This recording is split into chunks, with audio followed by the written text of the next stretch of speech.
ಜೀವನದಲ್ಲಿ ಸಾಧನೆ ಮಾಡಬೇಕು ಅಂದರೆ ಯಾವ ರೀತಿಯಲ್ಲಾದರೂ ಬೇಕಾದರೂ ಸಾಧನೆ ಮಾಡಬಹುದು ಅಂತ ನಮ್ಮ ಈ ಸಾಧಕರೇ ತೋರಿಸಿಕೊಡುತ್ತಾರೆ. ಅಂಥವರನ್ನು ನಾವು ಹುಡುಕಬೇಕಾಗಿದೆ ಅಷ್ಟೇ. ಕೇವಲ 7 ರೂಪಾಯಿಯ ಸಂಬಳಕ್ಕಾಗಿ ಮುಂಬೈಗೆ ತೆರಳಿದ ಒಬ್ಬ ಸಾಮಾನ್ಯ ಯುವಕ ಮುಂದೆ ಯಕ್ಷಗಾನ ಲೋಕದಲ್ಲಿ ಅಸಾಮಾನ್ಯ ಸಾಧಕರಾಗಿ ಗುರುತಿಸಿಕೊಳ್ಳುತ್ತಾರೆ ಎಂದೇ ಯಾರು ಕೂಡ ಊಹಿಸಲು ಸಾಧ್ಯವಿಲ್ಲ. ತುಳು ಮತ್ತು ಕನ್ನಡ ಭಾಷೆಗಳಲ್ಲಿ ಹಲವಾರು ಯಕ್ಷಗಾನ ಪ್ರಸಂಗಗಳನ್ನು ರಚಿಸಿ ಯಕ್ಷಗಾನ ಸಾಹಿತ್ಯಕ್ಕೆ ಹೊಸ ಆಯಾಮ ನೀಡಿದ ಮಹಾನ್ ಸಾಧಕ ಕೊಳ್ಳ್ಯಾರ್ ರಾಜು ಶೆಟ್ಟಿ ಅವರ ಪ್ರೇರಣಾದಾಯಕ ಜೀವನ ಪ್ರಯಾಣವನ್ನ ನಾವು ಇವತ್ತು ಅವರ ಜೊತೆ ಕುಳಿತು ತಿಳಿದುಕೊಳ್ಳೋಣ. Welcome to Mumbai to Karnataka YouTube. ನಮಸ್ತೆ ವೀಕ್ಷಕರೇ, ಇವತ್ತು ನಾವು ಮುಂಬೈನಲ್ಲಿ ವಿರಾರ್ನಲ್ಲಿ ಕೊಲ್ಯಾರು ರಾಜು ಶೆಟ್ಟಿ ಅವ್ರ ಜೊತೆ ಇದ್ದೀವಿ. ಸಾಧಾರಣ ಎಷ್ಟು ವರ್ಷ ಆಯ್ತು ನೀವು ಮುಂಬೈ ಬಂದು? 1958ರಲ್ಲಿ ಬಂದಿದ್ರು. ಸೊ ಒಂದು ದೊಡ್ಡ ಯಕ್ಷಗಾನ ಕಲಾವಿದರು ಅಂತಲೇ ಹೇಳ್ಬೋದು. ಸೊ ಹೇಗೆ ನಿಮ್ಮ ಮುಂಬೈನ ಜೀವನ ಅಂತೇಳಿ ನಮ್ಮ ವೀಕ್ಷಕರಿಗೆ ನಾವು ತಿಳಿಸ್ಬೋದಾ? ಅಂದರೆ ನಮ್ಮ ಜನನ 1944 ಆಗಸ್ಟ್ 8. ಸಾಧಾರಣ 12ನೇ ವರ್ಷಕ್ಕೆ ನಾವು ಮಹಾರಾಷ್ಟ್ರಕ್ಕೆ ಬಂದಿದ್ದೇವೆ. ಓಕೆ. 2 ವರ್ಷ ಪುಣೆಯಲ್ಲಿ ಹೋಯಿತು. ಓಕೆ. ಪುಣೆ ನಂತರ ನಾವು ಮುಂಬೈಗೆ ಬಂತು. ಓಕೆ. ಮುಂಬೈಗೆ ಬರುವ ಮೊದಲೇ ಯಕ್ಷಗಾನದ ಆಸಕ್ತಿ ನಮಗಿತ್ತು. ಹೌದು. ಕಾರಣ ಇಷ್ಟ ಅಂತ ಹೇಳಿದ್ರೆ, ನಮ್ಮ ಮಾವ ಒಬ್ಬರು ಕೋಲಾರ ಸೀನಾ ಶೆಟ್ಟಿ ಅಂತ ಹೇಳಿ, ಅವರು ಪೆರ್ಡೂರು ಮೇಳದ ಸಂಚಾಲಕರಾಗಿದ್ದರು 20 ವರ್ಷ. ನಮ್ಮ ಮನೆಯ ಪರಿಸರ ಹಿರಿಯಡ್ಕ ಮತ್ತು ಪೆರುಟೂರು, ಅಲ್ಲೆಲ್ಲ ಅವರ ಪೆರ್ಡೂರು ಮೇಳದ ಆಟವೇ ಆಗ್ತಿತ್ತು. ದೇವಸ್ಥಾನಕ್ಕೆ ಹತ್ತಿರ ನಮ್ಮ ಮನೆ ಆಗಿರೋದ್ರಿಂದ ಪೇಟೆಯಲ್ಲಿ ಆಗ್ತಿದ್ದ ಆಟ ಚೆಡ್ಡೆ ಧ್ವನಿ ನಮ್ಮ ಮನೆಗೆ ಕೇಳ್ತಿತ್ತು. ಮತ್ತು ನಾವು ಹಿರಿಯಡ್ಕ ಶಾಲೆಗೆ ಹೋಗ್ತಿದ್ದಾಗ ಹಿರಿಯಡ್ಕ ಶಾಲೆಯ ಹತ್ತಿರ ಹಿರಿಯಡ್ಕ ದೇವಸ್ಥಾನ, ವೀರಭದ್ರ ದೇವಸ್ಥಾನ. ಓಕೆ. ವೀರಭದ್ರ ದೇವಸ್ಥಾನದ ಮೇಳ ನಿಂತು ಆ ಸಾಮಾನೆಲ್ಲ ಮೇಲೆ ನಾಲಿಗೆ ಹೇಳಿತ್ತು. ಓಕೆ. ಅಂದರೆ ದೇವಸ್ಥಾನದ ಸಾಮಾನೆಲ್ಲ ಮೇಳದ ಸಾಮಾನು ವೀರಭದ್ರ ದೇವಸ್ಥಾನದ ಒಂದು ಹೆಬ್ಬಾಗಿಲಿನ ಮೇಲೆ ಒಂದು ಮಾಳಿಗೆ. ಓಕೆ. ನಾವು ಶಾಲೆ ಬಿಟ್ಟ ಕೂಡಲೇ 3-4 ಹುಡುಗರು ಅಲ್ಲಿ ಹೋಗೋದು, ಈ ಆಟ ನೋಡಿದ ಅನಕ ಆಟವನ್ನು ಅಲ್ಲಿ ಮಾಡ್ತಿದ್ದೆವು. ಆಯುಧ ಆಯುಧ ಎಲ್ಲ ಹೊರಗಿತ್ತು, ಸಾಮಾನೆಲ್ಲ ಒಳಗಿತ್ತು. ಆ ಗದೆ ತ್ರಿಶೂಲ ಅದನ್ನೆಲ್ಲ ಹಿಡ್ಕೊಂಡು ಕುಣಿತಿದ್ದೆ ನಮ್ಮಷ್ಟಕ್ಕೆ. ಶಾಲೆ ಬಿಟ್ಟ ನಂತರ ನಾವು ಸಾಧಾರಣ 12ನೇ ವರ್ಷಕ್ಕೆ ನಾವು ಮುಂಬೈಗೆ ಬರಬೇಕಾಯ್ತು. ಕಾರಣ ಇಷ್ಟ ಅಂದರೆ ಬಡತನ. ಆವಾಗ ತುಂಬ ಬಡತನ ಎಲ್ಲರಲ್ಲಿ. ಈಗ ಬೇಸಾಯ ಎಲ್ಲ ದೊಡ್ಡ ದೊಡ್ಡ ಬೇಸಾಯ ಇತ್ತು, ಕ್ಯಾಶ್ ಇಲ್ಲ ಆವಾಗ. ಹಣದ ಕೊರತೆ. ನಮ್ಮ ತಂದೆ ಬೇಗ ನನಗೆ 1 ವರ್ಷ ಆಗುವಾಗ ಅವ್ರು ತೀರಿ ಹೋಗಿದ್ದರು. ಹಾಗಾಗಿ ಆ ರೀತಿಯಲ್ಲಿ ಒಂದು ಬಡತನ. ಭಾಳ ಕಷ್ಟದಿಂದ 4ನೇ ಪಾಸ್ ಆಯಿತು ಹಿರಿಯಡ್ಕ ಮತ್ತು ಕಾರ್ಕಳದಲ್ಲಿ. ಹಿರಿಯಡ್ಕ ಬೋರ್ಡ್ ಎಲಿಮೆಂಟ್ರಿ ಶಾಲೆ, ಕಾರ್ಕಳದಲ್ಲಿ ಕ್ರಿಶ್ಚಿಯನ್ ಶಾಲೆ.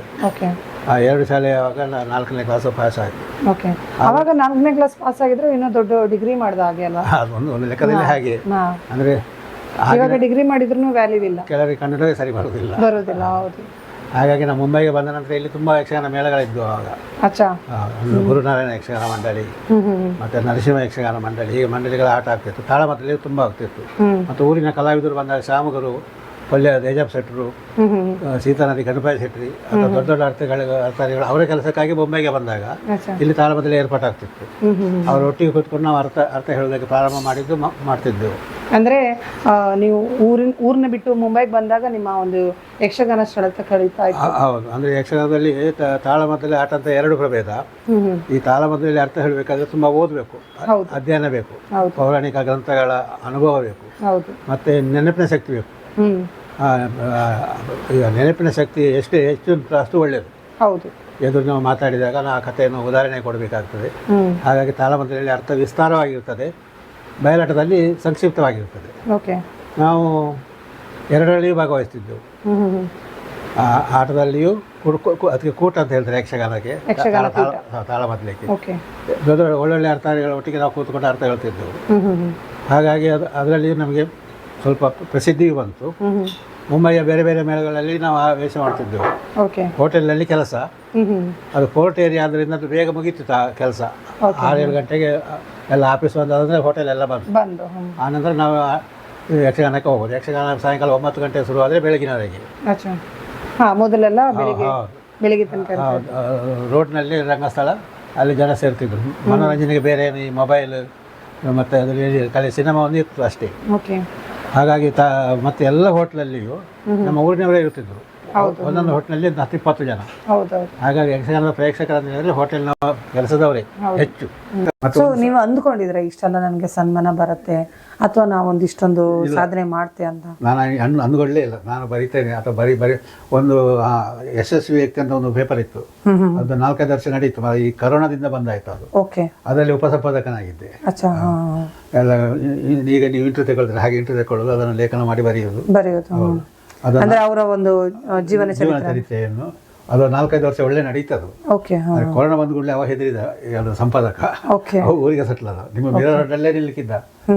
ಅದು ಯಾವುದೊಂದು ಏರಿಯಾದ ಹೆಸರುಂಟು ಅಲ್ಲಿ ಅವತ್ತು ಅಲ್ಲಿ ನಿಲ್ಲಿಕ್ಕಿರೋದು. ಮತ್ತೆ ಕೆಂಟಿನ ಉದ್ಯೋಗ ಇತ್ತು ಅವನಿಗೆ, ಅದರೊಟ್ಟಿಗೆ ಇದನ್ನು ಮಾಡ್ತಿದ್ದೆ. ನಾನು ಅವನಿಗೆಲ್ಲ ಇದೆಲ್ಲ ಪರಿಚಯ ಮಾಡಿಕೊಟ್ಟು ಕೊಡ್ತಿದ್ದೆ, ಬರೆದು ಕೊಡ್ತಿದ್ದೆ.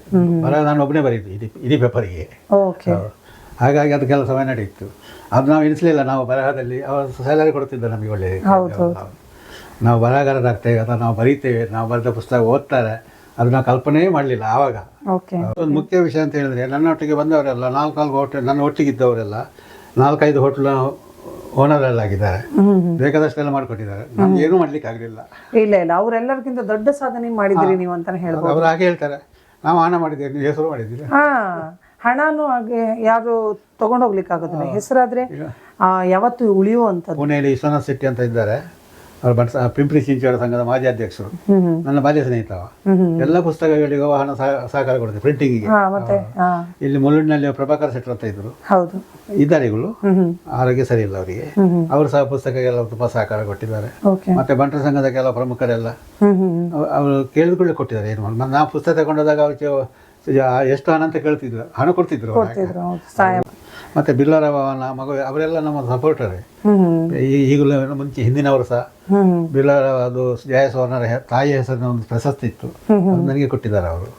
ಹಾಗಾಗಿ ಏನು ಮಾಡ್ಲಿಕ್ಕೆ ಆಗದಿದ್ರು ಸಾಧ್ಯ ಇದ್ದಷ್ಟು ಮಾಡಿದ್ದೀವಿ. ಆತ್ಮತೃಪ್ತಿ ಉಂಟು. ಹೌದು.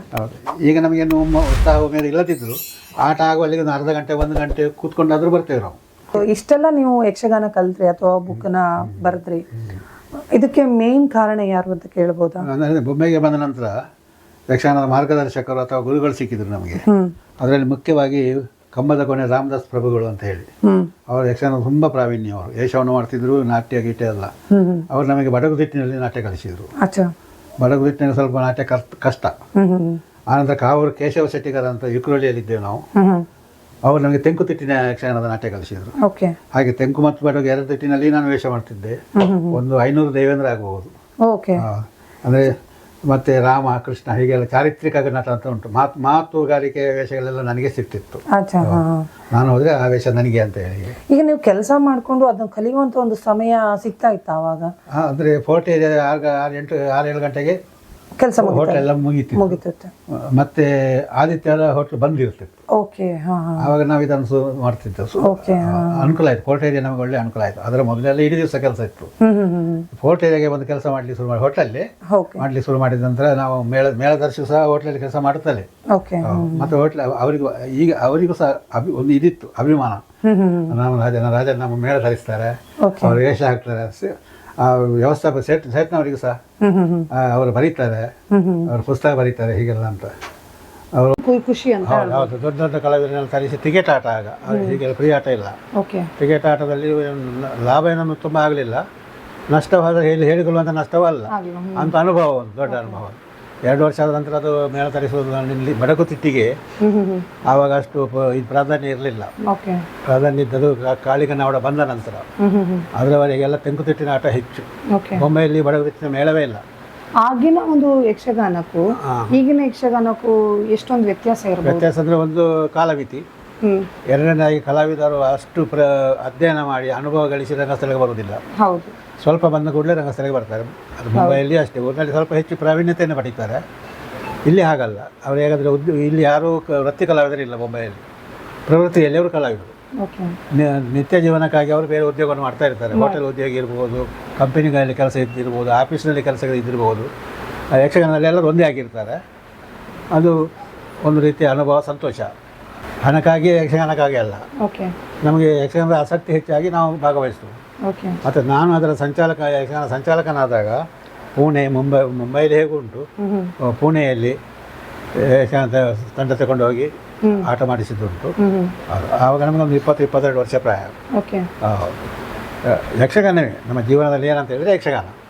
ಯಕ್ಷಗಾನ ಅಲ್ಲದೆ ಇನ್ನೇನು ಜಾಸ್ತಿ ಇಷ್ಟಪಡ್ತಾ ಇದ್ರು? ಕಡೆಗೆ ನಾವು ಯಕ್ಷಗಾನ ಅಲ್ಲದೆ ಬೇರೆ ಯಾವುದರಲ್ಲಿ ಹೆಚ್ಚು ಆಸಕ್ತಿ ಇಲ್ಲ. ಹೋಟೆಲ್ ಉದ್ಯೋಗವೇ ಕೆಲಸ ಬಿಟ್ಟರೆ ಯಕ್ಷಗಾನ. ಹೋಟೆಲ್ನಲ್ಲಿ ಆಗಿನ ಟೈಮ್ನಲ್ಲಿ ನೀವು ಪೋರ್ಟ್ನಲ್ಲಿ ಕೆಲಸ ಮಾಡ್ತಾ ಇದ್ರಿ. ಹೌದು. ಅಲ್ಲಿಂದ ಪುಣೆಗೆಲ್ಲ ಹೋಗ್ಬೇಕಾದ್ರೆ ವೆಹಿಕಲ್ನ ವ್ಯವಸ್ಥೆ ಸಹ ಸರಿ ಇಲ್ಲ, ರೈಲ್ವೆಯಲ್ಲಿ ಎಲ್ಲ ನಿಮ್ಮ ಲಗೇಜು ರೈಲ್ನಲ್ಲಿ ಅಲ್ಲಿ ಇರೋದು ಮತ್ತೆ ಟ್ಯಾಕ್ಸಿ ಮಾಡ್ಕೊಂಡು ಹೋಗೋದು. ಸೊ ಆವಾಗ ಈ ಒಂದು ವ್ಯವಸ್ಥೆ ಇದ್ದಿದ್ರೆ, ವೆಹಿಕಲ್ನ ವ್ಯವಸ್ಥೆ ಇದ್ದಿದ್ರೆ ಇನ್ನು ಹೇಗೆ ಮಾಡ್ತಾ ಇದ್ರಿ? ಅದು ಭಾಳ ಒಳ್ಳೇದಾಗ್ತಿತ್ತು. ಅದು ಮಾತ್ರ ಒಂದು ಮತ್ತಂದರೆ ಆವಾಗ ಈ ಬಡಗುತಿಟ್ಟಿನ ಮೇಳ ಟೆಂಟ್ ಮೇಲೆ ಸರಿಯಾಗಲಿಲ್ಲ. ಓಕೆ. ಹಾಗಾಗಿ ಎಲ್ಲ ಬೇರೆ ಬೇರೆ ಕಲಾವಿದರಿಗೆ ಇಲ್ಲಿಂದ ಹಣ ಕಳಿಸಿ ಅವರು ಅಲ್ಲಿಂದೆಲ್ಲ ಒಟ್ಟಾಗಿ ಪುಣೆಯಲ್ಲಿ ಬದಲಿ ಮಾಡಿಕೊಂಡು ಮುಂಬೈಗೆ ಒಂದು ವಾರದಲ್ಲಿ 2 ದಿವಸ ಆಟ, ಕಂಟಿನ್ಯೂ ಆಟ ಆಗ್ತಿದ್ದಿಲ್ಲ. ಹಾಗಾಗಿ ಅದು ಲಾಭದಾಯಕ ಉದ್ಯೋಗ ಆಗಲೇ ಇರಲಿಲ್ಲ. ಅಂತೂ ನಮಗೆ ಸಂತೋಷ ಆಗ್ತಿತ್ತು ನಾವು ಆಟ ಮಾಡಿಸಿದೆವು. ಮತ್ತೊಂದು ಸಂತೋಷದ ವಿಷಯ ಅಂದರೆ ಪುರಂದರ ಸ್ಟೇಡಿಯಂ, ಶರ್ಮಗಾನಂದ ಹಾಲ್ನಲ್ಲಿ 3,500 ಜನ ಕುಳಿತು ಮತ್ತೆ ಜಾಗ ಇಲ್ಲದೆ ಹೋದದುಂಟು ಆವಾಗ ಕಾಳಿಗನ ಆಡೋ ಟೈಮ್ನಲ್ಲಿ. ಮತ್ತು ಪುರಂದರ ಸ್ಟೇಡಿಯಂನಲ್ಲಿ ಜೋಡಾಟಗಳಾಗ್ತಿತ್ತು. Parade Dadar area. ಈಗ ಎಲ್ಲ ಗ್ರೌಂಡ್ ಅಥವಾ ಸ್ಕೂಲ್ ಇದು ಸಿಗ್ತದೆ. ಆವಾಗ ಹೇಗೆ ರೋಡನ್ನ ಬ್ಲಾಕ್ ಮಾಡ್ಕೊಂಡು ಮಾಡ್ತಾ ಇದ್ರಿ? ರೋಡ್ ಅಂದರೆ ಈಗ ಮಟ್ಟುಗಾದಲ್ಲಿ ಬಜಾರ್ ಉಂಟಲ್ಲ ಸ್ಟೇಷನ್ ಇದರಲ್ಲಿ, ಅದು 6-7 ಗಂಟೆಗೆ ಅದು ಖಾಲಿ ಮಾಡಿಸ್ತೇವೆ. ಅಲ್ಲಿ ರಂಗಸ್ಥಳ ಆಗಿ ಬೆಳಗ್ಗೆ ನಡಗಾಟ ಆಗ್ತದೆ. ಕೋರ್ಟ್ ಏರಿಯಾದೆಲ್ಲ ಏನಿಲ್ಲ, 6 ಗಂಟೆಗೆ ಬಂದ್ ಆಗ್ತದಲ್ಲ, ಎಲ್ಲ ರೋಡ್ ಖಾಲಿ ಇರ್ತದೆ. ಹಮಾಮ್ ಸ್ಟ್ರೀಟ್ ಆಗಿರ್ಬೋದು, ಬೆಲಾಡ್ ಬಿಯರ್ ಇರ್ಬೋದು, ಎಲ್ಲ ರೋಡ್ನಲ್ಲಿ ರಂಗಸ್ಥಳ ಆಗ್ಬೋದು. ಸ್ಟೆಂಟ್ ಎಲ್ಲ ಕೃಷಿ ಎಲ್ಲ ಹಾಕಿ ಪಬ್ಲಿಕ್ನಲ್ಲಿ ಆಟ ಆಗ್ತಿತ್ತು. ನಿಮಗೆ ತುಂಬ ಇಷ್ಟ ಆದಂತಹ ಆಗಿನ ಭಾಗವತರಾಗಿರ್ಬೋದು, ಯಕ್ಷಗಾನದ ಕಲಾವಿದರಾಗಿರ್ಬೋದು ಯಾರು ನೀವು ಫಾಲೋ ಮಾಡುವವರು? ಮುಂಬೈಯಲ್ಲಿದ್ದ ಕಲಾವಿದರು ಅಂತ ಹೇಳಿದರೆ ಅಷ್ಟೊಂದು ಇಷ್ಟ ಅಂತ ಹೇಳಿದರೆ ಇದು ದೇಜಿ ಶೆಟ್ರ್ ಅಂತ ಒಬ್ಬರು ಭಾಗವತರಿದ್ದರು, ಒಳ್ಳೆ ಭಾಗವತರು. ಉಗಮ್ ಶೆಟ್ರ್ ಅಂತ ಇದ್ದರು, ಕಡೆಗೆ ವಿಠಲ್ ದೋರನ್ ಅಂತ ಇದ್ದರು. ತುಂಬ ಜನ ಭಾಗವತರು ಅವಾಗ ಇದ್ದರು, ಅವಾಗ ಹಿರಿಯವರು.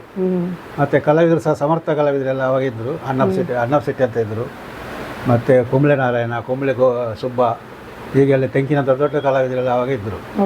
ಮತ್ತು ಅವರ ಕಾಲ ಮುಗಿದ ನಂತರ ಈಗ ಹೊಸ ಕಲಾವಿದರೆಲ್ಲ ಸೇರ್ಪಡೆ ಆಗಿದ್ದಾರೆ. ಯಕ್ಷಗಾನದ ಗುರುಗಳಿಗೆ 4-5 ಜನ ಇದ್ದಾರೆ. ಅವರೆಲ್ಲ ಅಲ್ಲಲ್ಲಿ ಯಕ್ಷಗಾನ ಕಲಿಸ್ತಾ ಇದ್ದಾರೆ. ಅಲ್ಲಿಯ ಸಂಘ ಸಂಸ್ಥೆಗಳ ಕಲಾವಿದರನ್ನೇ ವೇಷ ಹಾಕಿಸಿ, ಅವರ ಮಕ್ಕಳನ್ನೆಲ್ಲ ವೇಷ ಹಾಕಿಸಿ, ಅವರ ಮಹಿಳೆಯರನ್ನು ವೇಷ ಹಾಕಿಸಿ ವರ್ಷಕ್ಕೆ 1-2 ಆಟ ಮಾಡ್ತಾರೆ. ಅವರು ಮಾಡುವಾಗ ಅವರಿಗೆ ಒಂದೆರಡು ಪ್ರಸಂಗದ ಅನುಭವ ಕೊಟ್ಟು ಒಂದು ಆಟ ಮಾಡಿಬಿಡ್ತಾರೆ. ಆದರೆ ಅವರಿಗೆ ಬಯಸುವುದು ತುಳು. ಕನ್ನಡದಲ್ಲಿ ಭಾಳ ಕಡಿಮೆ. ತುಳು ಅಂತ ಹೇಳಿದರೆ ತುಳುವಿನಲ್ಲಿ ಯಕ್ಷಗಾನದ ಪ್ರಸಂಗ ಇರುವುದೆಲ್ಲ ಕನ್ನಡದಲ್ಲಿ, ತುಳುವಿನಲ್ಲಿ ಅರ್ಥ ವಿವರಣೆ ಮಾಡುವ ಕ್ರಮ ಭಾಳ ಕಡಿಮೆ.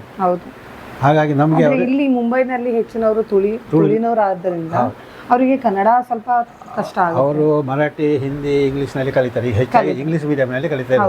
ಆ ಮಕ್ಕಳು ಉತ್ಸಾಹದಿಂದ ನಾಟ್ಯ ಎಲ್ಲ ಕಲಿತಾರೆ. ಮಾತು ಬರಬೇಕಾದ್ರೆ ಅವರಿಗೆ ತುಳುವಿನಲ್ಲಿ ಬರೆದು ಕೊಡಬೇಕು. ಇಲ್ಲಿ ಬರೆಯುವವರು ಸದ್ಯ ಈಗ ಯಾರು ಇಲ್ಲ ಅಂದರೆ ಹೇಳ್ಬೋದು. ತುಳುವಿನಲ್ಲಿ ಕನ್ನಡವನ್ನು ತುಳುವಿಗೆ ಟ್ರಾನ್ಸ್ಫರ್ ಮಾಡಿ ಅರ್ಥ ಬರೆದು ಕೊಡುವುದು ಸಾಧಾರಣ 3-4 ಗುರುಗಳಿಗೆ ನಾನೇ ಬರೆದು ಕೊಡುವುದು. ನಮ್ಮ ಹೆಸರು ಅವರು ಹೇಳದೇ ಇದ್ರು, ಅದಕ್ಕೆ ಅವರು ಏನಾದರೂ ಸ್ವಲ್ಪ ದಕ್ಷಿಣ ಕೊಡ್ತಾರೆ, ಆ ಪ್ರಶ್ನೆ ಬೇರೆ. ಮತ್ತು ನಾವೀಗ ರಿಟೈರ್ಡ್ ಆಗಿ ಮನೆಯಲ್ಲೇ ಇದ್ದೇವಲ್ಲ, ಹಾಗಾಗಿ ನಾವು ಕೇಳಿದವರಿಗೆಲ್ಲ ಯಾವ ಪ್ರಸಂಗ ಬೇಕಾದರೂ ಎಲ್ಲ ಪ್ರಸಂಗ ನಮಗೆ ಸಾಧಾರಣ ಒಂದು 40 ಪ್ರಸಂಗ ನಮಗೆ ಕಂಠೋದ್ಗತ ಬಾಯ್ಭಟ. ಮತ್ತು ರಾಮಾಯಣ, ತೊರವೆ ರಾಮಾಯಣ, ಈ ಪದ್ಯಗಳನ್ನೆಲ್ಲ ಓದಿ ಅದು ನಮಗೆ ಎಲ್ಲಿ ಯಾವುದುಂಟು ಅದನ್ನು ಕೂಡಲೇ ಹೇಳ್ಬೋದು. ಯಕ್ಷಗಾನ ಮತ್ತು ತಾಳಮದ್ದಲೆ ಹೇಳಿಕೊಡ್ಲಿಕ್ಕೂ ಸಹ ನೀವು? ಹೌದು, ಹೇಳಿಕೊಡ್ಲಿಕ್ಕೂ ನಾವು ಹೋಗ್ತೀರಾ. ಕೇಳಿದವರಿಗೆ ನಾವು ಅವರಿಗೆ ನಮ್ಮ ಅನುಭವವನ್ನು ಹೇಳ್ತೇವೆ. ಏನೆಲ್ಲ ಹೇಳಿಕೊಡ್ತೀರಾ? ಭಾಗವತ ತಾಳಮದ್ದಲೆಯಲ್ಲಿ ಅರ್ಥ ಹೇಳುವುದನ್ನು ನಾವು ಹೇಳಿಕೊಡೋದು. ಹೀಗೆ ಹೇಳಬೇಕು, ಹೀಗೆ ನಿಲ್ಲಿಸಬೇಕು, ಹೀಗೆ ಇರಬೇಕು ಕೇಳಿದವರಿಗೆ. ಹಾಗಾಗಿ ನಾವಾಗಿ ಹೇಳಲಿಕ್ಕೆ ಯಾರಿಗೆ ಹೋಗೋದಿಲ್ಲ. ಮೊದಲು ಕರ್ನಾಟಕ ಮಲ್ಲದಲ್ಲಿ ಸಾಧಾರಣ ಪ್ರತಿ ಗುರುವಾರ ನಾನು ಕಲಾವಿದರ ಪರಿಚಯ ಮಾಡಿಕೊಡ್ತಿದ್ದೆ. ತೆಂಕಿನವರು, ಬಡಗಿನವರು, ಉತ್ತರ ಕನ್ನಡ, ಹಾಗಾಗಿ ಅವ್ರದ್ದೆಲ್ಲರೂ ಸಂಪರ್ಕ ನನಗುಂಟು. ಅವರೆಲ್ಲರ ಕಲಾ ಪ್ರದರ್ಶನವನ್ನು ನಾನು ನೋಡಿದ್ದೇನೆ. ಹಾಗಾಗಿ ಯಕ್ಷಗಾನದ ಪೀಠಿಗೆ ಅಂತ ಉಂಟು ಅದರಲ್ಲಿ. ಈ ಪೀಠಿಗೆ ಅಂತ ಹೇಳಿದರೆ ಅದು ಪ್ರಸಂಗದಲ್ಲಿ ಇರುವುದಿಲ್ಲ. ಆ ಕಥೆಯ ಅನುಭವ ಇದ್ದವ ಮೊದಲು ಅದನ್ನು 4 ವಾಕ್ಯ ಹೇಳೋದು ಬಂದ ಕೂಡಲೇ ಅದು ಎಲ್ಲರಿಗೂ ಹೆಚ್ಚಿನ ಅಂಶಗಳಿಗೆ ಬರುವುದಿಲ್ಲ. ಆಗ ಪೀಠಿಗೆ ಹೇಳಿಕೊಡಿ ಅಂತ ನನ್ನ ಹತ್ರ ಕೇಳ್ತಿದ್ರು. ನಾನು ಆ ಪೀಠಿಗೆಯನ್ನು ಕಂಟಿನ್ಯೂ ಮಾಡಿ ಕರ್ನಾಟಕ ಮಲ್ಲದಲ್ಲಿ ಕೊಡ್ತಿದ್ದೆ. ಕಡೆಗೆ ಅದನ್ನೇ ಪುಸ್ತಕ ಫಸ್ಟ್ ಮಾಡಿದೆ, ಯಕ್ಷಗಾನ ಪೀಠಿಗಾ ಸೌರಭ ಅಂತ ಹೇಳಿ. ಅದು ಭಾಳ ಜನಪ್ರಿಯ ಆಯಿತು. ಎಲ್ಲ ಮೇಲೆ ಊರಿನ ಮೇಲೆ ಬೊಂಬೈ ಮೇಲೆಗೆಲ್ಲ ಒಂದು ಗೈಡ್ ಇದ್ದಾಗ ಪುಸ್ತಕ ಬಿಡುಗಡೆ ಮಾಡಿದೆ. ನಂತರ ಪುಸ್ತಕ ಬರೀಲಿ ಶುರು ಮಾಡಿದೆ. ಸಾಧಾರಣ 35 ಯಕ್ಷಗಾನ ಅರ್ಥ ಸಾಹಿತ್ಯ ಪುಸ್ತಕ ಮತ್ತು ವೈಚಾರಿಕ ಪುಸ್ತಕ ಹಾಗಂತೆಲ್ಲ 35 ಗ್ರಂಥಗಳ ರಚನೆ ಮಾಡಿದ್ದೇವೆ ನಾವು. ಸಮಗ್ರ ಭೀಷ್ಮನ ಇಡೀ ಕತೆ ಅದು ಅಂದರೆ ಮರಾಠಿಯಲ್ಲಿ ಶಿವಾಜಿ ಶಿವಾಜಿ ಸಾವಂತ್ ಅಂತ ಹೇಳಿ ಒಬ್ಬರು ಕಲಾವಿದರು, ಈಗ ಲೇಖಕರು, ಕನ್ನಡ ಬಗ್ಗೆ, ಕೃಷ್ಣನ ಬಗ್ಗೆ ಎಲ್ಲ ದೊಡ್ಡ ದೊಡ್ಡ ಗ್ರಂಥ ಬರೆದಿದ್ದಾರೆ. ಅಂದರೆ ಪಾತ್ರಗಳು ಹೇಳ್ತಾ ಹೋಗೋದು, ಗ್ರಂಥ ಕತೆ ಮುಂದುವರಿತಾ ಹೋಗೋದು. ಹೌದು. ಆ ಶೈಲಿಯಲ್ಲಿ ಅಮರ ಸಿಂಧು ಅಂತ ಭೀಷ್ಮನ ಕತೆ ಬರೆದೆ. ಓಕೆ. ಮತ್ತು ಭೀಷ್ಮನ 3 ಪ್ರಸಂಗಗಳನ್ನು ಒಟ್ಟು ಮಾಡಿ ಸಮಗ್ರ ಭೀಷ್ಮ ಅಂತ ಹೇಳಿ ಅದಕ್ಕೆ ಅರ್ಥ ಬರೆದೆ. ಅರ್ಥ ಬರೆದ ಪ್ರಸಂಗಗಳೇ ಒಂದು 10-30 ಪ್ರಸಂಗ ಆಗಬಹುದು. ಓಕೆ. ಮತ್ತು ನಳದ ಮಯಂತಿ, ಮತ್ತು ಬೇರೆ ಬೇರೆ ಕೆಲ ಪ್ರಸಂಗಗಳೇನಾದ್ರು, ವಿದುರ ನೀತಿ. ಯಾವ ಭಾಷೆಯಲ್ಲಿ? ಕನ್ನಡದಲ್ಲಿ ವಿದುರ ನೀತಿ. ಅಂದರೆ ಮಹಾಭಾರತ ಈಗ ಯಕ್ಷ ಪ್ರಶ್ನೆ ಕೇಳಿದ್ರೆ ಇಡೀ ಮಹಾಭಾರತ ಓದುವಾಗ ಮಧ್ಯದಲ್ಲಿ ಬರ್ತದೆ ಅದು. ಓಕೆ. ಈಗ ಓದುವರ ಸಂಖ್ಯೆ ಕಡಿಮೆ ಅಲ್ವಾ? ಆ ಪ್ಲಾಟಲ್ಲಿ ಒಂದು 124 ಇದು ಯಕ್ಷ ಪ್ರಶ್ನೆ, ಅದಕ್ಕೆ ಉತ್ತರ ಅದು ಯಕ್ಷ ಪ್ರಶ್ನೆ ಅಂತ ಬೇರೆ ಬರ್ತದೆ. ಮತ್ತು ವಿದುರ ನೀತಿ ಅದು ಸಹ ಹಾಗೆ, ಅದು ಸಹ ಮಹಾಭಾರತದ ಒಳಗೆ ಬರ್ತದೆ. ಅದಕ್ಕೊಂದು ಬೇರೆ ಪುಸ್ತಕ ಮಾಡಿದೆ, ಸಣ್ಣ ಸಣ್ಣ ಪುಸ್ತಕ ಮಾಡಿ ಅಂದರೆ ಓದುವರಿಗೆ ಸುಲಭವಾಗಲಿ ಅಂತ ಹೇಳಿ. ಮತ್ತು ಜೈಮಿನಿ ಭಾರತ ಲಕ್ಷ್ಮೀಶಂದು ಅದು ಬಹಳ ಕಠಿಣ ಪದ್ಯ, ಜನಸಾಮಾನ್ಯರಿಗೆ ಅರ್ಥವೇ ಆಗೋದಿದ್ದಂಥ ಒಂದು ಪದ್ಯಗಳು. ಅದನ್ನು ಅತ್ಯಂತವಾಗಿ ಸರಳವಾಗಿ ಅನುವಾದ ಮಾಡಿದ್ದೇನೆ, ಜೈಮಿನಿ ಭಾರತ ಕಥಾ ಸಂಗ್ರಹ ಅಂತ ಹೇಳಿ. ಹಾಗೆ ಒಟ್ಟು 35 ಗ್ರಂಥಗಳನ್ನು ರಚನೆ ಮಾಡಿದ್ದೇನೆ, ಬರೆದು ಮುದ್ರಿಸಿ ಪ್ರಕಟಣ. ಆ ಗ್ರಂಥ ನಾನು ಅದು ಉಳಿಲ್ಲ, ಸ್ವಲ್ಪ ಒಂದೊಂದು ಪೀಸ್ ಇಟ್ಟುಕೊಂಡಿದ್ದೇನೆ ಅಷ್ಟೇ. ಸೊ ಯಕ್ಷಗಾನದ ಜೊತೆ ನಿಮಗೆ ಬರೆಯುವ ಹವ್ಯಾಸ ಅಂತ ಹೇಳಿದ್ರೆ ಕುಣಿದು ಇದು ಅಲ್ಲೆಲ್ಲ ಹೋಗೋ ಅವಕಾಶ ಅಥವಾ ದೈಹಿಕವಾದಂಥ ಆರೋಗ್ಯ ಸಮಸ್ಯೆ ಎಲ್ಲ, ಹಾಗಾಗಿ ಯಕ್ಷಗಾನದಲ್ಲಿ ಭಾಗವಹಿಸುವುದಿಲ್ಲ. ಕೂತಲ್ಲೇ ಏನಾದರೂ ಬರೀಲಿ ಶುರು ಮಾಡಿದ್ದೆವು. ಓಕೆ. ಸೊ ನೀವು ಈ ಯಕ್ಷಗಾನದ ಬಗ್ಗೆ ಆಗಿರ್ಬೋದು ಅಥವಾ ಪುಸ್ತಕ ಬಿಡುಗಡೆ ಮಾಡಿದ್ರಿ, ಸೊ ನಿಮ್ಮ ಫ್ಯಾಮಿಲಿಯಿಂದ ಯಾವ ರೀತಿಯಾದಂಥ ಸಪೋರ್ಟ್ ಇದೆ? Full support. ಯಾಕಂದರೆ ನನ್ನ ಅಕ್ಷರ ನನಗೆ ಓದಲಿಕ್ಕೆ ಕಷ್ಟ ಆಗ್ತದೆ ಒಮ್ಮೊಮ್ಮೆ. ಓಕೆ. ಅದನ್ನು ಅವರ ಒಳ್ಳೆಯ ಅಕ್ಷರದಲ್ಲಿ ಬರೀತಾರೆ. ಮತ್ತು ಅದನ್ನು ಪ್ರಿಂಟಿಗೆ ಕೊಡಲಿಕ್ಕೆ, ಪೇಪರಿಗೆ ಕೊಡಲಿಕ್ಕೆ ಕರ್ನಾಟಕ ಮಲ್ಲದಲ್ಲಿ ಸಾಧಾರಣ ಸಾವಿರಾರು ಲೇಖನಗಳು ಪ್ರಕಟವಾಗಿವೆ ಯಕ್ಷಗಾನದ ಬಗ್ಗೆ, ಬೇರೆ ಬೇರೆ ವಿಷಯದ ಬಗ್ಗೆ, ಯಕ್ಷಗಾನದ ಬಗ್ಗೆ, ಕಲಾವಿದರ ಪರಿಚಯದ ಬಗ್ಗೆ, ಹಾಗೆಲ್ಲ ತುಂಬ ಬರೆದಿದ್ದೇವೆ. ಓಕೆ. ನನಗೆ ಇದೊಂದು ಕ್ವಶನ್ ಕೇಳಬೇಕು. ಅವರು ಕೆಲಸಕ್ಕೆ ಹೋಗ್ತಾ ಇದ್ರು, ಅದ್ರ ಜೊತೆ ಯಕ್ಷಗಾನಕ್ಕೂ ಸಹ ಹೋಗ್ತಾ ಇದ್ರು. ಆವಾಗ ಹೇಗೆ ಮನೆಯಲ್ಲಿ ಟೈಮ್ ಕೊಡ್ತಾ ಇದ್ರು? ಆವಾಗ ಬೇರೆ ಏನಾದ್ರು ನಿಮ್ಮ ಚರ್ಚೆ ಬರೋದಿಲ್ಲ, ಟೈಮ್ ಕೊಡೋದಿಲ್ವಾ? ಕೆಲಸದಿಂದ ಸುಮ್ಮನೆ ಮನೆಗೆ ಬನ್ನಿ ಅವರು ಇಲ್ಲ. ನನಗೆ ಮದುವೆ ಮೊದಲು ಯಕ್ಷಗಾನದಲ್ಲಿ ಅಷ್ಟೊಂದು ಆಸಕ್ತಿ ಇರಲಿಲ್ಲ. ನೀವು ಊರಲ್ಲಿ ಇವರನ್ನು ಮದುವೆಯಾದ ನಂತರ ಇವರು ನನ್ನನ್ನು ಪೆರಡೂರು ಮೇಳದ ಯಕ್ಷಗಾನಕ್ಕೆ ಕರ್ಕೊಂಡು ಹೋದ್ರು. ಅದರಲ್ಲಿ ನಾಟ್ಯ ಅದೆಲ್ಲ ನೋಡಿ ನನಗೆ ಆ ನಂತರ ನಾನು ಯಕ್ಷಗಾನ ಅಂದರೆ ಆಸಕ್ತಿ ಹುಟ್ಟಿದ್ದು ನನಗೆ ಆ ನಂತರನೇ. ನಾವು ಸಣ್ಣದಿರುವಾಗ ನಮ್ಮನ್ನೆಲ್ಲ ಹೀಗೆ ಹೊರಗಡೆ ಯಕ್ಷಗಾನಕ್ಕೆ ಅಥವಾ ನಾಟಕಕ್ಕೆ ಕಳಿಸ್ತಿರ್ಲಿಲ್ಲ. ನಮ್ಮವರು ಬರೆಯುವುದನ್ನು ನಾನೇ ಅವರಿಗೆ ಹೇಳಿದೆ, ನನಗೆ ಮನೆಯಲ್ಲಿ ಟೈಮ್ ಹೋಗುದಿಲ್ಲ, ನೀವು ಬರೆಯುವುದನ್ನು ತಂದು ಕೊಡಿ, ನಾನು ಬರೀತೇನೆ. ಅವರು ಹೋಟೆಲಲ್ಲಿ ಕೂತ್ಕೊಂಡು ಬರೀತಿದ್ರು ಪೇಪರ್ಗೆ. ಹೇಳಿದ್ರು ನಾನು ಬರ್ತಿದ್ದು ಸರಿಯಾಗುದಿಲ್ಲ, ಮನೆಯವರು ರೀರೈಟಿಂಗ್ ಮಾಡಿ. ನಂತರ ನನಗೆ ಅದು ಬರೆಯುವುದಂದ್ರೆ ಇಷ್ಟ. ಮೊದಲಿಂದಲೂ ಹೀಗೆ ಬರೆಯುವುದಂದ್ರೆ ಇಷ್ಟ. ಹಾಗೆ ನಾನು ಹೇಳಿದೆ ನನಗೆ ಟೈಮ್ ಪಾಸ್ ಆಗ್ತದೆ, ತಂದು ಕೊಡಿ, ಬರೀತೇನೆ. ಹಾಗೆ ಬರೆದು ಕೊಡ್ತಾ ಇದ್ದೀವಿ. ನಾವು ಒಂದು ಮಾತು ಹೇಳ್ಬೇಕು ಅಂತ ಹೇಳಿದ್ರೆ, ಒಬ್ಬ ಕಲಾವಿದರು ಬೆಳಿಬೇಕು ಅಂತ ಹೇಳಿದ್ರೆ ಅವರ ಒಂದು ಪರಿವಾರದಲ್ಲಿ ಸಂಪೂರ್ಣವಾದಂಥ ಸಪೋರ್ಟ್ ಇರಬೇಕು ಅನ್ನೋದಕ್ಕೆ ಉತ್ತಮವಾದಂಥ ಉದಾಹರಣೆ ಇವರ ಮಿಸ್ಸಸ್ ಅಂತಾನೆ ಹೇಳ್ಬೋದು. ಅಂದರೆ ಊರಿನ ದೊಡ್ಡ ದೊಡ್ಡ ಅರಸರುಗಳು ಮುಂಬೈಗೆ ಬಂದಾಗ ತಾಳಮದ್ದಲೆ ಊರಿನವರದ್ದು ಒಟ್ಟಿಗೆ ಆಗ್ತಿತ್ತು. ಆಗ ಚೆನ್ನಪ್ಪ ಶೆಟ್ಟಿ, ವಿಶ್ವನಾಥ್ ಶೆಟ್ಟರು, ಸಿದ್ದಗಟ್ಟೆ ಚೆನ್ನಪ್ಪ ಶೆಟ್ಟಿ, ವಿಶ್ವನಾಥ್ ಶೆಟ್ಟಿ, ಮತ್ತು ಪೆರ್ಮುದೆ, ಮತ್ತು ಹಿರಿಯ ಕಲಾವಿದರು, ಶಾಮಗರು, ದೊಡ್ಡ ಶಾಮಗರು, ಸಣ್ಣ ಶಾಮಗರು, ಅವರೊಟ್ಟಿಗೆಲ್ಲ ಪಲ್ಯ ದೇಜ ಶೆಟ್ಟರು, ಸೀತಾನದಿ ಗಣಪತಿ ಶೆಟ್ಟರು, ಅವರೊಟ್ಟಿಗೆಲ್ಲ ನಾವು ಅರ್ಥ ಹೇಳಿದ್ದೇವೆ. ಹೌದು. ಈಗ ಅವರು ಕಲಿತು ಬಂದಿರುವವರು, ಅವ್ರದ್ದು ಮಾನು ಕಲಾವಿದರು ಅವರು. ಹೌದು. ಅವ್ರ ಜೊತೆ ನೀವೀಗ ಇಲ್ಲಿ ಜನ ಕಡಿಮೆ ಆಗ್ತದಲ್ಲ ಅವರೊಟ್ಟಿಗೆ, ಆವಾಗ ನನ್ನನ್ನೇ ಕರೀತಿದ್ರು. ಯಾಕಂದ್ರೆ ಬೇರೆ ಯಾರು ಅವರೊಟ್ಟಿಗೆ ಕೂತ್ಕೊಳ್ತಿದ್ದಿಲ್ಲ. ಅವಾಗ ನಿಮ್ಗೇನು ಭಯ ಅನ್ಸುತ್ತೆ? ಇಲ್ಲ, ಯಾಕಂದರೆ ನಾನು ಸ್ಟಡಿ ಆಗಿದ್ದೆಲ್ಲ, ನನಗೊಂದು ಧೈರ್ಯ ಇತ್ತು. ನನ್ನ ಹತ್ರ ನನಗೆ ಬೇಕಾದಷ್ಟು. ಹೌದು. ಮತ್ತು ಪ್ರಸಂಗ ಅನುಭವ ಒಳ್ಳೆದಿದೆ ಅಲ್ಲ, ಎಲ್ಲ ಪ್ರಸಂಗಗಳು ನನಗೆ ಬಾಯ್ಪಾಠ ಅಂದರೆ ಸ್ಮರಣೆಗೆ ಬರ್ತಿತ್ತು. ಕೆಲವು ಕಂಟಿನ್ಯೂ ಬರ್ತಿತ್ತು. ಅವಾಗೆಲ್ಲ ಈ ಮೊಬೈಲ್ ಇಲ್ಲ, ಹೇಗೆ ನೀವು ಅದನ್ನೆಲ್ಲ ಕಲಿತೀರಿ? ಮತ್ತೆ ಅದೇ ಕೆಲವರು ಕೇಳ್ತಿದ್ರು, ನೀವು ಓದೋದು ಯಾವಾಗ, ಬರೆಯೋದು ಯಾವಾಗ? ಅದು ಹೋಟೆಲ್ ಕೆಲಸ ಅಂದರೆ ಇಡೀ ದಿವಸ ಅಲ್ವಾ, ನಿಮಗೆ ಸಮಯ ಎಲ್ಲಿ ಸಿಗ್ತಿತ್ತು ಅಂತ ಹೇಳಿ. ಅದೇ ಒಂದು ಟೈಮ್ ಇತ್ತು, 8 ಗಂಟೆಯಿಂದ 10 ಗಂಟೆ. ಅವಾಗೆಲ್ಲ ಸಿಕ್ಕಿದ್ರು. ಮತ್ತೆ ಮನೆ ಆವಾಗ ಮತ್ತೆ ವಿಶ್ವೇಶ್ವರಯ್ಯನ ಇದುಂಟು ಕನ್ನಡ ಲೈಬ್ರರಿ, ಅದರಲ್ಲಿ ಹೆಚ್ಚಿನ ಪುಸ್ತಕಗಳೆಲ್ಲ ನಾನು ಓದಿದ್ದೇನೆ ಅದರ ಮೆಂಬರ್ ಆಗಿ ಅವರು. ಹಾಗಾಗಿ ನಾನು ಅಂದರೆ ನನಗೆ ಓದದ ಇದ್ದ ಪುಸ್ತಕಗಳೇ ಕಮ್ಮಿ ಅಂತ ಆಯಿತು. ನನಗೆ ಹೆಮ್ಮೆ ಇದೆ ಅಲ್ವಾ? ತುಂಬ ಹೆಮ್ಮೆ ಇದೆ. ಯಾವಾಗ್ಲೂ ಅದೇ ಇಂಟ್ರೆಸ್ಟ್ ಇದೆ ಅಂತ. ಇವಾಗಲೂ ಇಂಟ್ರೆಸ್ಟ್ ಇದೆ. ನಾವೇ ಹೇಳ್ತೇವೆ ದೂರ ಎಲ್ಲ ಹೋಗೋದು ಬೇಡ, ವಯಸ್ಸಾಯಿತು. ಆದರೂ ಆದಿತ್ಯವಾರ ಶನಿವಾರ ಬಂತು ಅಂದರೆ ಅವರಿಗೆ ಮನೆಯಲ್ಲಿ ಕೂತ್ಕೊಳ್ಳಿಕ್ಕೆ ಆಗೋದಿಲ್ಲ. ಆರೋಗ್ಯ ಸರಿ ಇಲ್ಲದಿದ್ರೆ ಮಾತ್ರ ತಪ್ಪಿಸ್ತಾರೆ, ಇಲ್ಲದ್ರೆ ತಪ್ಪಿಸೋದಿಲ್ಲ. ಇವಾಗ ನಿಮ್ಗೆ ಮಕ್ಕಳು ಸಾರಿದ್ದಾರೆ? ಒಬ್ಳು ಮಗಳಿದ್ದಾಳೆ, ಒಬ್ಬ ಮೊಮ್ಮಗ ಇದೆ.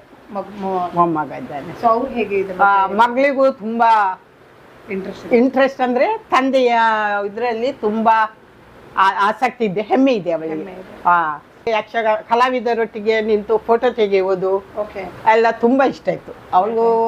ಈಗ ಮೊಮ್ಮಗನಿಗೂ ಇದೆ. ಯಾವಾಗಲೂ ಹೇಳ್ತೇನೆ, ನನ್ನಲ್ಲಿ ಯಾವಾಗ ಕಲಿಸ್ತೀರಿ, ನನಗೆ ಹೆಜ್ಜೆ ಹೇಳಿಕೊಡಿ ಅಂತ ಹೇಳ್ತಾರೆ. ಮತ್ತೆ ಇವರು ಎಲ್ಲಿಯಾದ್ರೂ ಯಕ್ಷಗಾನಕ್ಕೆ ಹೋಗ್ತಾರೆ, ಅಜ್ಜ ನಾನು ಬರ್ತೀನಿ ನಿಮ್ಮೊಟ್ಟಿಗೆ ಅಂತ. ಅವನಿಗೂ ಸ್ವಲ್ಪ ಹೇಳ್ತಾರಲ್ಲ, ನೋಡ್ತಾ ನೋಡ್ತಾ ಕಲ್ತ್ಕೊಂಡು ಬಂದಂತ ಒಂದು ವಿದ್ಯೆಯನ್ನ ಇಷ್ಟೊಂದು ಒಳ್ಳೆ ಅವಾರ್ಡ್ ತಗೊಂಡಿರೋದ್ ಬಗ್ಗೆ ಆಗಿರ್ಬೋದು. ಅಂದರೆ it's a proud moment. Like having a father like him ಅಂದರೆ ತುಂಬ ಪ್ರೌಡ್ ಮೂಮೆಂಟ್ ನಮಗೆ. ಮತ್ತು ಅವ್ರ ಅಚೀವ್ಮೆಂಟ್ಸ್ ಅಂದರೆ ನಮಗೆ, ನಾನು ಜಾಸ್ತಿ ಹೊರಗಡೆ ಹೋಗೋದಿಲ್ಲ, ಆದರೆ ಅವ್ರ ಸನ್ಮಾನ ಇದ್ದರೆ ಹೋಗ್ತೀನಿ. ಸನ್ಮಾನ ಎಲ್ಲಾದರೂ ಇದ್ದರೆ ನಾನು ಅವ್ರ ಜೊತೆ ಹೋಗ್ತೀನಿ, ಪ್ರೋಗ್ರಾಮ್ಗೆಲ್ಲ ಹೋಗ್ತೀನಿ. ಇಲ್ಲಾದರೆ ನಾನು ಎಲ್ಲೂ ಹೋಗೋದಿಲ್ಲ, ಜಸ್ಟ್ ವರ್ಕ್ ಆ್ಯಂಡ್ ಹೋಮ್ ಅಷ್ಟೇ. So it's really honour to be a daughter to him. ಹಾಗಾದ್ರೆ ಇವಾಗ ನಮ್ಮ ಒಂದು ಟೈಮ್ ನಲ್ಲಿ ನಾವೆಲ್ಲ ಕಲ್ತು, ಕ್ಲಾಸ್ನ ಕಲ್ತು ಅವಾರ್ಡ್ ತಗೊಳ್ಳೋದಾಗಿರ್ಬೋದು, ಸನ್ಮಾನ ಮಾಡ್ಕೊಳ್ಳೋದಾಗಿರ್ಬೋದು, ಇದೆಲ್ಲ ಇವಾಗ ನಡೀತಾ ಉಂಟು. ಬಟ್ ಅವರು ಉದ್ಯೋಗಕ್ಕೋಸ್ಕರ ಮುಂಬೈಗೆ ಬಂದ್ರು. ಇಂಥೊಂದು ಮುದ್ದಾದೊಂದು ಫ್ಯಾಮಿಲಿನ ಕಟ್ಕೊಂಡಿದ್ದಾರೆ. ಅದ್ರ ಜೊತೆ ಇಂಥೊಂದು ಸನ್ಮಾನ ಆಗಿರ್ಬೋದು, ಪ್ರತಿಯೊಂದು ಅಪ್ರಿಶಿಯೇಟ್ ಮಾಡುವಂತ ಕೆಲಸ. ಹೌದು. It's not easy task. ಅಂದ್ರೆ ಯಾರಿಗೂ ಬರಲ್ಲ, ಅದು ಕಲ್ತ್ರೂ ಬರಲ್ಲ. ಸೊ ಇಟ್ಸ್ ಗಾಡ್ ಗಿಫ್ಟೆಡ್ ಅಂತ ಹೇಳ್ಬೋದು. ಲೈಕ್ ಏನೋ ಅವರು ಎಜುಕೇಶನ್ ಕೂಡ ಜಾಸ್ತಿ ಮಾಡಿಲ್ಲ, ಆದರೆ ನೋಡಿ ಕಲಿತು ಅವ್ರಾಗೆ ಬರೀತಾರೆ ಇಷ್ಟೆಲ್ಲ. So that's like miracle and god gifted. It's not like we can't adapt after learning also, we won't get that skills. So that's really amazing. ಯಕ್ಷಗಾನದ ಮೇಲಿನ ಅಪಾರ ಪ್ರೀತಿಯಿಂದ ಅವರು ಅನೇಕ ಪ್ರಸಂಗಗಳನ್ನು ರಚಿಸಿದ್ರು.